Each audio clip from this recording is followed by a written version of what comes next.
बिस्मिल्लाहिर्रहमानिर्रहीम। मेरे बाद अगर कोई नबी होता तो उमर इस काबिल थे कि उनके सर पर नबूवत का ताज रखा जाता।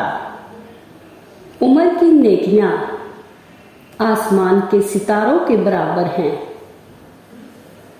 मिराज की रात में मैंने जन्नत में बहुत खूबसूरत इंसान देखा है। पूछने पर मुझे ये बताया गया कि ये उमर हैं। उमर की जबान पर फरिश्ते कलाम करते हैं। आसमान में ऐसा कोई फरिश्ता नहीं जो उमर की इज्जत ना करता हो, और जमीन में कोई शैतान ऐसा नहीं जो उमर से ना डरता हो। जो लोग खुद गर्ज होते हैं वो कभी भी अच्छे दोस्त नहीं होते।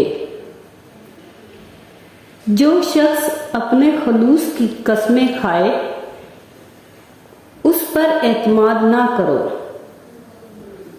मोहब्बत सबसे करो मगर एतबार चंद लोगों पर।